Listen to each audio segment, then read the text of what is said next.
7 days, 7 plants, all of them forgotten.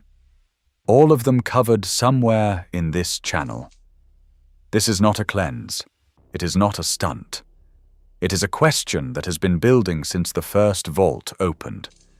If these foods are as nutritious as the history and the science suggest, what actually happens when a person eats nothing but them for a week? The rules are simple. Each day features one primary forgotten food as the backbone of every meal. Other whole foods can round out the plate, but the forgotten food has to be the centerpiece from morning through evening. No processed food, no modern industrial grains, no shortcuts. 7 plants, 7 days. Let's find out what was actually lost. The first plant is the one most people are already trying to kill. Purslane is growing in your driveway right now, or in your garden beds, or between the cracks in your sidewalk. Most people pull it up without a second thought and throw it away. Day 1 of this challenge starts there, with the weed in the crack.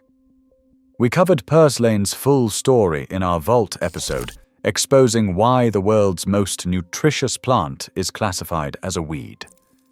The short version: 4,000 years of continuous human use, the richest vegetable source of omega-3 fatty acids ever measured, and a 2022 discovery at Yale that it does something no other plant on Earth can do photosynthetically.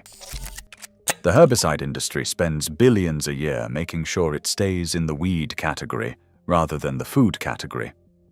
The nutritional profile on paper is striking. Around 350 milligrams of alpha-linolenic acid per 100 grams of fresh leaves, 7 times more vitamin E than spinach, 6 times more beta-carotene than carrots, and only 16 calories per 100 grams. That combination is almost impossible. High-nutrient plants are almost never also low-calorie. Purslane manages both. Day 1. Breakfast is a Purslane salad with olive oil, lemon, and a little sea salt. The taste is unexpected for something that grows in sidewalk cracks. Mildly salty, slightly acidic, a bit like watercress without the bite. Succulent stems that pop when you bite them. It works. Lunch is Purslane sautéed in olive oil with garlic over a base of cooked eggs. The leaves wilt down fast, the way spinach does, and the flavor mellows into something closer to a mild green with a faint mineral note. Easy. Genuinely good. By mid-afternoon, nothing dramatic has happened. Energy feels normal. No bloating, no digestive complaint. This is day 1, so no meaningful conclusions yet, but the baseline is set. Dinner is a Purslane soup, leaves and stems simmered in a simple vegetable broth with onion and cumin. The mucilage in the stems thickens the broth slightly, the way okra does. It feels like food that has fed people for a long time, because it has. End of day 1. Purslane is real food, not a curiosity, not a novelty. The taste is not challenging. The preparation is not complicated. The question is only why most people in the modern world are spraying it with poison instead of eating it. Day 2 is the one the research warned about. If you watched our Vault episode on the Sunchoke, the crop you plant once and harvest forever, you know the full story. A crop that yields more food per acre than potatoes, survived 2 world wars as a famine food, was renamed and repackaged by a produce wholesaler in 1980 to boost sales, and still waits in the margins of roads and fields across North America, replanting itself every year without anyone's permission. The nutritional case is real. 73 calories per 100 grams, 429 milligrams of potassium, more than bananas, B vitamins, iron, copper, and most importantly, inulin. The Sunchoke stores its carbohydrates as inulin rather than starch. Inulin is a prebiotic fiber that passes through the stomach undigested and feeds the beneficial bacteria in the colon. It is why diabetics noticed their insulin needs dropping. It is why gut health researchers are paying close attention. It is also why the Sunchoke earned its less flattering nickname. The inulin causes gas. Not just a little. If your gut bacteria are not adapted to breaking it down, the first few times you eat a significant quantity, the fermentation in your colon produces a volume of gas that has ended more than one dinner party. This is documented, well known, and the reason the vegetable fell out of favor commercially after World War II, when populations who had been forced to eat nothing else for years developed a deep hatred of it. Day 2 begins with roasted sunchokes. They are scrubbed and halved, tossed with olive oil, rosemary, and sea salt, then roasted at 400 degrees until caramelized. The result is genuinely excellent. Nutty and sweet, the texture falls somewhere between roasted potato and water chestnut, with a richer depth of flavor. If you serve this to someone without telling them what it is, they eat the whole plate. Mid-morning, the inulin has arrived. By noon, the bloating is real. Not painful, not incapacitating, but present and impossible to ignore. The gut is working on something it is not used to processing. This is what adaptation means in practice. The bacteria need time. Lunch is sunchoke soup, pureed with vegetable broth and a little onion. The flavor is mild, creamy, pleasant. But the digestive adjustment continues through the afternoon. Anyone who wants to add sunchokes to their regular diet is advised to start small, 2 or 3 pieces at a time, and let the gut bacteria adapt over 2 to 3 weeks before eating a full portion. Dinner is sunchoke fritters, grated raw sunchoke mixed with egg and flour, pan-fried until crispy. Outstanding.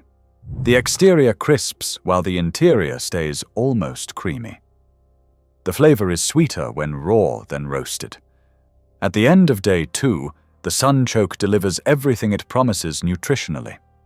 The gas issue is real but manageable, and it resolves significantly with longer cooking, which converts some of the inulin to fructose. The lesson from day 2 is that this is a food your gut adapts to, and the adaptation is worth it. Day 3 is the one that requires some sourcing work, because it does not grow in most of North America's climate. Our dedicated Vault episode on Moringa covers the full story of the tree that makes multivitamins obsolete. The short version: a tree native to India, grown across sub-Saharan Africa, Southeast Asia, and South America, whose leaves contain complete protein at 27 grams per 100 grams of dried leaf powder, 17 times the calcium of milk, 7 times the vitamin C of oranges, 25 times the iron of spinach. These are dried leaf numbers, which are concentrated, but even fresh leaves score exceptionally in nutritional testing. The World Health Organization has been studying it as an intervention for malnutrition in developing countries since the 1970s. Dried moringa powder is available from most health food stores and online suppliers. Fresh leaves can be sourced from specialty grocers in cities with South Asian and African communities. For this challenge, a combination of both is used.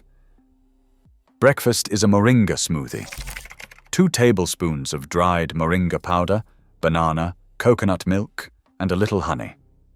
The color is an aggressive green, almost unnaturally vivid.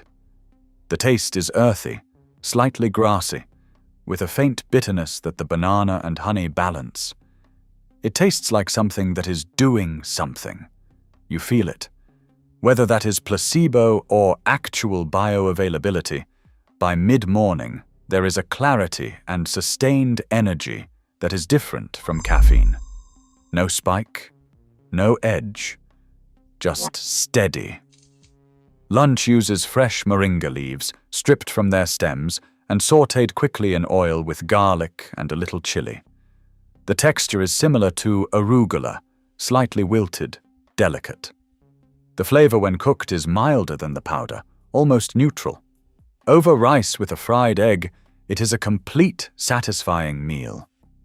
An important note about moringa: large quantities of the root and very high doses of the bark have shown uterine-stimulating effects in animal studies and are not recommended during pregnancy.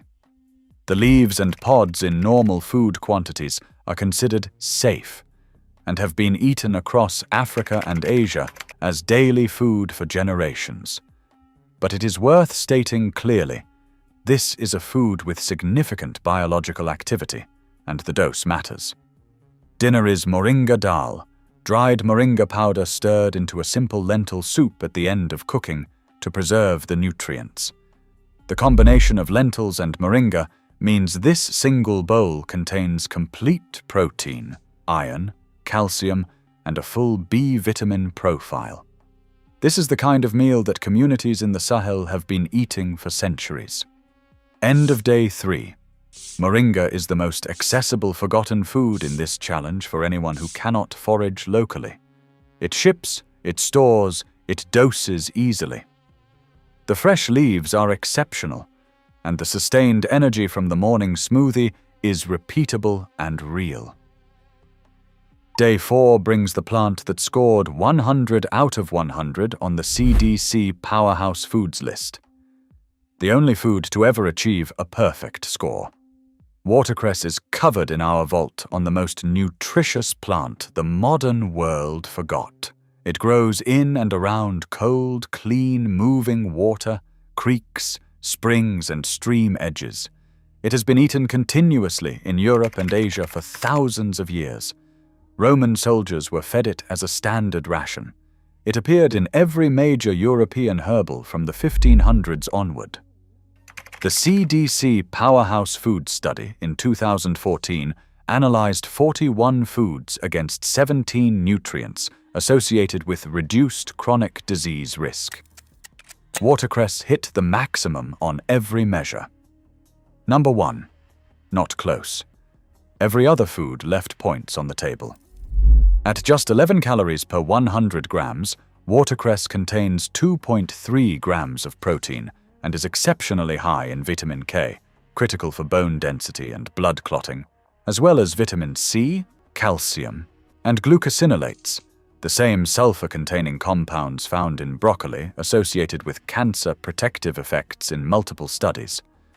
The sourcing note: watercress is sold in most grocery stores, typically in small bunches. It grows wild wherever there is clean, moving water. Never harvest wild watercress from sources that may be contaminated or flow near agricultural runoff, as it can harbor parasites if water quality is poor.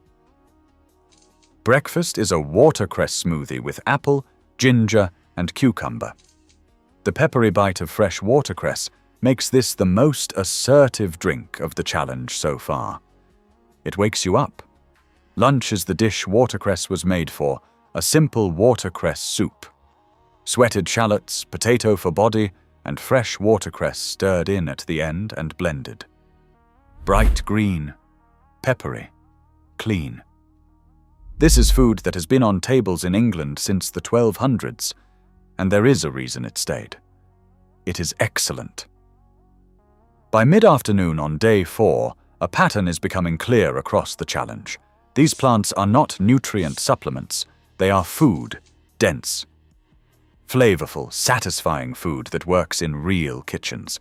None of them require special equipment, obscure techniques, or advanced cooking skills. They just require the willingness to cook them. Dinner is watercress sautéed over grilled fish, dressed with lemon. One of the better meals of the week. The slight bitterness of cooked watercress against the fat of the fish is a combination that stands up to any restaurant plate.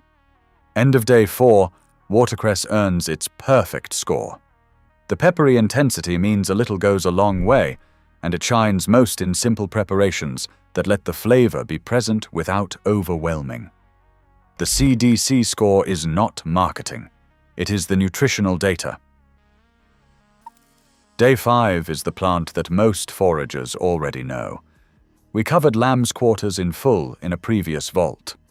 Lamb's quarters is related to spinach and quinoa, and it was grown as a staple crop across Central America before European contact. It is still eaten continuously in India, Central Asia, and parts of Europe. In North America, it grows as a weed in disturbed soil, garden beds, roadsides, and vacant lots. It is one of the most common plants on Earth, and one of the most nutritious. The numbers are exceptional. Per 100 grams of raw leaves, it has more calcium than milk, more iron than beef, more vitamin A than most vegetables, and 4.2 grams of protein. The seeds, like quinoa seeds, are edible and highly nutritious. Young leaves taste like mild spinach. Older leaves develop a dusty white coating of fine crystals, which is natural and harmless. One clear caution. Lamb's quarters contains oxalic acid, as do spinach, chard, and beet greens. In normal food quantities, this is not a concern. In very large quantities consumed over time, oxalates can contribute to kidney stone formation in people already prone to them. Blanching or cooking reduces oxalate content significantly. If you eat spinach regularly without concern, lamb's quarters is in the exact same category. Breakfast on day 5 is a lamb's quarters omelette, blanched leaves, garlic, and goat cheese. Excellent. The mild flavor takes seasoning well, and the texture after blanching is silkier than cooked spinach. Lunch is lamb's quarters lightly steamed and dressed with olive oil, lemon, and toasted sesame. Clean, simple, satisfying. The flavor at this stage of the challenge is almost comforting in its simplicity after the more assertive flavors of watercress and moringa. By day 5, something has shifted noticeably. Digestion has been consistent and untroubled for the last 2 days. Energy feels even, not elevated dramatically, not flagging. There is no afternoon crash of the kind that comes after carbohydrate-heavy modern meals. The meals are not large, but they are satisfying at an entirely different level. Dinner is lamb's quarters cooked into a dal alongside lentils, in the tradition of bathua dal still eaten across northern India and Pakistan. Cumin seed, garlic, a little tomato, the greens stirred in at the end.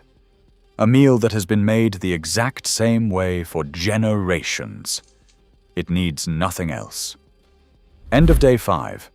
Lamb's quarters may be the most underutilized plant in this entire challenge. It is more nutritious than most of what fills the produce section of any grocery store. It grows freely almost everywhere humans live, and it tastes good. The barrier is only recognition. Day 6 introduces the only fruit of the challenge, the pawpaw. Our vault on America's largest native fruit covers the pawpaw completely. It grows in temperate forest understories from Nebraska to the Atlantic coast. It tastes like a combination of banana, mango, and vanilla custard. George Washington reportedly loved it. Thomas Jefferson grew it at Monticello. It fed Lewis and Clark when rations ran out.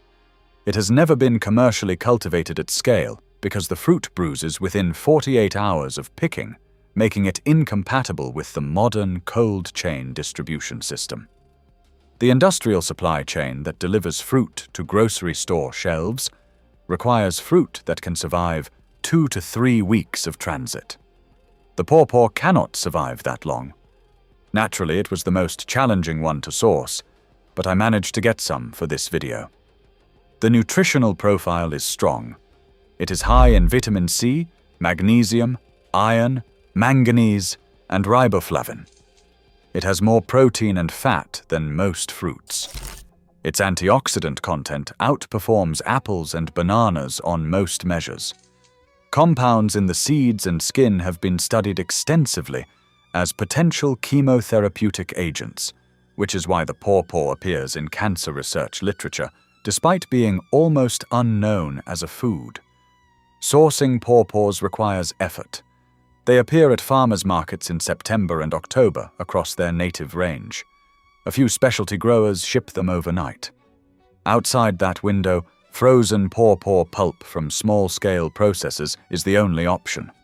For this challenge, I used frozen pulp sourced from an Ohio grower.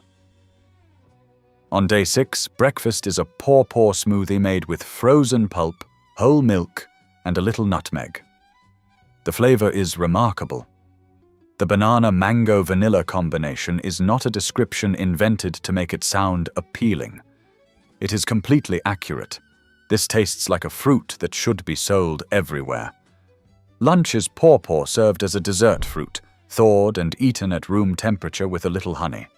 This is how it was eaten for most of human history. No preparation required. It is one of the more pleasurable eating experiences of the entire week. A note about the seeds. Pawpaw seeds and the skin contain compounds that are mildly toxic and should not be eaten. The fruit itself is safe. The seeds are not food. Dinner is pawpaw pulp used as a glaze on roasted root vegetables. The natural sugars caramelize beautifully. The tropical flavor carries through to the finished dish in a way that is unexpected and excellent. At the end of day 6, the pawpaw is the clearest illustration in this challenge of why commercial agriculture and nutritional value are not the same thing. A fruit this exceptional, this nutritious, this genuinely delicious, is unknown to most people in the country where it is native. The reason has nothing to do with the fruit. It has everything to do with the supply chain's requirements for durability that the pawpaw refuses to meet. The final day belongs to the American persimmon. Our vault on the food of the gods covers this fruit in full. Diospyros virginiana grows wild across 26 states, from Connecticut to Florida, and west to Texas and Kansas. It has been here for tens of thousands of years. Native Americans dried it, ground it, baked with it, and used it medicinally. In 1539, when Hernando de Soto crossed the American Southeast, he was offered persimmon bread by the Cherokee near present-day Memphis. When European settlers arrived, they discovered that the unape fruit is extraordinarily astringent, causing an immediate dry mouth puckering that is deeply unpleasant. That first encounter shaped how Europeans thought about it. They never quite got past it. The Asian persimmon, introduced in the 1800s through commercial import, was sweeter, larger, and less variable. It became the commercially successful version. The American persimmon, smaller and wilder, sweeter when fully ripe but aggressively astringent before that exact moment, stayed in the woods. What was lost is significant. The nutritional research shows American persimmons contain antioxidant levels that exceed blueberries, substantial beta-carotene, vitamin C, betulinic acid studied for anti-tumor properties, and tannins with demonstrated antimicrobial and anti-inflammatory activity. The dried fruit keeps without refrigeration. The seeds can be roasted as a coffee substitute. Sourcing for day 7. American persimmons are available at specialty farmers markets in October and November throughout their range. They can also be ordered from Appalachian and Southern growers online. The key is to wait until the fruit is completely ripe, soft and yielding to the touch, almost translucent. At that stage, the astringency is gone completely, and what remains is intensely sweet, rich, and complex. A hint of brown sugar and spice. Day 7. Breakfast is fresh persimmons eaten whole, simply. They are sweet enough that nothing needs to be added. Lunch is a persimmon and walnut salad with arugula and a cider vinegar dressing. The sweetness of the persimmon balances the bitterness of the arugula. The combination is sophisticated in the way that good seasonal cooking is always sophisticated. Dinner closes the week with persimmon pudding, a traditional recipe from the rural American South and Midwest. Persimmon pulp, eggs, buttermilk, flour, spices, baked until just set. Dense, dark, sweet, complex. This was on tables across half of North America for centuries. It is exceptional. It deserves to still be on tables. 7 days, 7 plants. Here is what actually happened. Energy was stable throughout. There was no afternoon energy crash on any of the 7 days. This is vastly different from most modern eating patterns, where the blood sugar fluctuations from processed food create predictable energy valleys in the mid-afternoon. Whether that is attributable to the specific plants or simply to the absence of processed food is a genuine question this challenge cannot definitively answer. Both are probably true. Digestion was straightforward after the Sunchoke adjustment on day 2. By day 3, it had settled. By day 5, there was a quality of digestive ease that is difficult to describe, except to say that nothing was difficult. The prebiotic inulin from the Sunchoke likely had something to do with that. Hunger was genuinely different from normal eating. These plants are incredibly dense in micronutrients and fiber. Satiety came earlier and lasted longer than expected, given the caloric content of some of the meals. Cognitive clarity was consistent through the week. No notable spikes or dips. The Moringa day stands out. Whether that was the adaptogenic compounds in the plant, the complete protein profile, or something else, the sustained morning energy from the smoothie was the most noticeable single-day effect of the challenge. What this week was not is a clinical trial. The results are one person's experience over 7 days. They are not a controlled study. They are not proof of anything except that these plants are genuinely edible, often genuinely delicious, and completely viable as daily food for anyone willing to source and prepare them. This week was a demonstration. Every single plant in this challenge was declared at some point in history to be a weed, an inferior food, or unsuitable for modern life. Every single one produced meals that were better than what most people eat on an average day. Every single one is covered in this archive with the full story of where it came from and why it disappeared. Knowledge has always been here. It did not go anywhere. It just waited for someone to start eating again. If this week opened something for you, subscribe to Nature's Lost Vault and hit the notification bell. Every single plant covered this week has a full, dedicated vault linked in the description below. The archive is waiting. The next vault opens soon.